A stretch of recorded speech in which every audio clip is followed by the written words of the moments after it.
Renukaswamy brutal murder ಪ್ರಕರಣಕ್ಕೆ ಸಂಬಂಧಪಟ್ಟ ಹಾಗೆ ಅತಿದೊಡ್ಡ ಬೆಳವಣಿಗೆ ಇದು. ಸದ್ಯಕ್ಕೆ ಸುಬ್ಬಿಗಿಲ್ಲ ಬೇಲ್ ಭಾಗ್ಯ. ಪವಿತ್ರ ಗೌಡ ಮಧ್ಯಂತರ ಜಾಮೀನು ಮನವಿಯನ್ನು ಸಲ್ಲಿಸಿದ್ರು, ಅದನ್ನು ಕೋರ್ಟ್ ಈಗ ತಿರಸ್ಕಾರ ಮಾಡಿದೆ. ರೇಣುಕಾಸ್ವಾಮಿ ಕೊಲೆ ಪ್ರಕರಣದ A1 ಆರೋಪಿ ಪವಿತ್ರ ಗೌಡಗೆ ಈಗ ಸದ್ಯಕ್ಕೆ ಮನೆಗೆ ಬಂದೊಂದು ಕಪ್ ಕಾಫಿ ಕುಡಿಯೋ ಭಾಗ್ಯ ಇಲ್ಲ. ಅವರ ಮಧ್ಯಂತರ ಜಾಮೀನು ಮನವಿಯನ್ನ ತಿರಸ್ಕಾರ ಮಾಡಿದೆ ಘನ ನ್ಯಾಯಾಲಯ.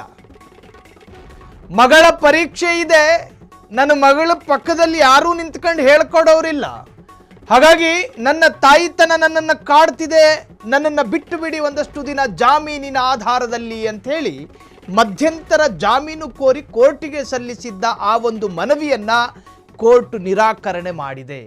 ನಿಮ್ಮ ಮೇಲಿರೋ ಆರೋಪ ಅತಿ ಗಂಭೀರವಾಗಿರೋ ಆರೋಪ. ಕೊಲೆ ಪ್ರಕರಣದಲ್ಲಿ ನೀವು ಆರೋಪಿಯಾಗಿದ್ದೀರಿ. ಕೇವಲ ಪರೀಕ್ಷೆ ಎನ್ನುವ ತಾತ್ಸಾರ ಕಾರಣಗಳ ಮುಂದಿಟ್ಟುಕೊಂಡು ನಿಮಗೆ ಬೇಲ್ ಕೊಡೋದಕ್ಕಾಗೋದಿಲ್ಲ. ನ್ಯಾಯಾಲಯ ಈ ಹಿಂದಿನ ಅನೇಕ ಪ್ರಕರಣಗಳನ್ನು ಗಮನಿಸುತ್ತೆ. ಆ ಪ್ರಕರಣದಲ್ಲಿ ಇಂತಹ ಸಂದರ್ಭದಲ್ಲಿ ಪರೀಕ್ಷೆಯ ಹೆಸರಿನಲ್ಲಿ ಯಾವುದಾದ್ರೂ ಘನಗಂಭೀರ ಆರೋಪವನ್ನು ಹೊತ್ಕೊಂಡಿರೋರಿಗೆ ಬೇಲ್ ಸಿಕ್ಕಿರೋ ಹಿಸ್ಟ್ರಿ ಇದೆಯಾ ಅಂತ ನೋಡುವಾಗ ಎಲ್ಲೂ ಇರೋದಿಲ್ಲ. ಹಂಗಿದ್ದಾಗ ಈ ಪ್ರಕರಣದಲ್ಲಿ ಹಂಗೆ ಕೊಡೋದಕ್ಕೆ ಬರೋದಿಲ್ಲ. ಪವಿತ್ರ ಗೌಡ ನಿರಂತರವಾಗಿ ಪ್ರಯತ್ನ ಪಟ್ಟರು, ಅವ್ರ ಪರ ವಕೀಲರು. ಬಾಲನ್ನು ಕೂಡ ಅವ್ರ ಪರ ವಕೀಲರೇ. ಪವಿತ್ರ ಗೌಡಳನ್ನ ತಾತ್ಕಾಲಿಕ ಬೇಲ್ ಮುಖಾಂತರವಾಗಿ ಹೊರಗೆ ತರೋದಕ್ಕೆ ಅವರ ಪರ ವಕೀಲರು ತನ್ನ ಕಕ್ಷಿದಾರರಿಗೆ ಬೇಕಾದ ಎಲ್ಲ ತರಹದ ಪ್ರಯತ್ನಗಳನ್ನು ಮಾಡ್ತಾರೆ.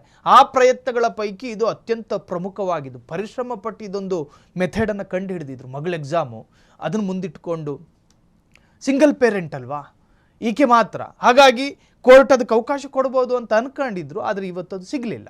ಪವಿತ್ರ ಗೌಡಗೆ ಮಧ್ಯಂತರ ಜಾಮೀನು ಮನವಿ ತಿರಸ್ಕಾರಗೊಂಡಿದೆ.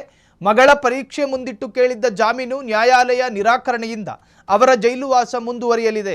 ಮಧ್ಯಂತರ ಜಾಮೀನು ಕೋರಿ ಸಲ್ಲಿಸಿದ್ದ ಮನವಿ ನ್ಯಾಯಾಲಯ ತಿರಸ್ಕಾರ ಮಾಡಿದೆ. ಆ ಮುಖೇನ ಈಗ ಪವಿತ್ರ ಗೌಡ ಮತ್ತೆ ಜೈಲಿನಲ್ಲೇ ಕಾಲ ಕಳೆಯುವ ಹಾಗಾಗಿದೆ.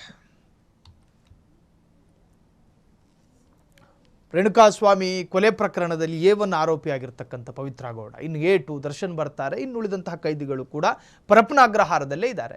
ಆದರೆ ಅವರೆಲ್ಲರೂ ಬಯಸ್ತಾ ಇರೋದು ಜಾಮೀನನ್ನೇ. ಈ ಹಿಂದೆ ದರ್ಶನ್ಗಿದ್ದಂತಹ ರೆಗ್ಯುಲರ್ ಬೇಲು ಈಕೆಗೂ ಕೂಡ ರೆಗ್ಯುಲರ್ ಬೇಲ್ ಇತ್ತು. ಮೈಕಟ್ಟೆಲ್ಲ ಸ್ವಲ್ಪ ದಷ್ಟಪುಷ್ಟವಾಗಿದ್ರು ಒಂದಷ್ಟು ದಿನ, ಆದರೆ ಮತ್ತೀಗ ಜೈಲಿಗೆ ಹೋಗಿದ್ದಾರೆ. ಈಗ ಮತ್ತೆ ಬೇಲಿಗೆ ಅರ್ಜಿ ಹಾಕ್ಕೊಂಡಿದ್ರು. ಆ ಅರ್ಜಿಯ ಅಥವಾ ಆ ಮನವಿ ಈಗ ನ್ಯಾಯಾಲಯ ತಿರಸ್ಕಾರ ಮಾಡಿದೆ. ಕ್ಷಣ ಕ್ಷಣದ ಸುದ್ದಿಗಳಿಗಾಗಿ ಫ್ರೀಡಂ ಟಿವಿ ಸಬ್ಸ್ಕ್ರೈಬ್ ಮಾಡಿ, ಲೈಕ್ ಮಾಡಿ ಹಾಗೂ ಫಾಲೋ ಮಾಡಿ. ಹೊಸ ಸುದ್ದಿಗಳ ನೋಟಿಫಿಕೇಶನ್ಗಾಗಿ ಬೆಲ್ ಐಕಾನ್ ಮೇಲೆ ಕ್ಲಿಕ್ ಮಾಡಿ.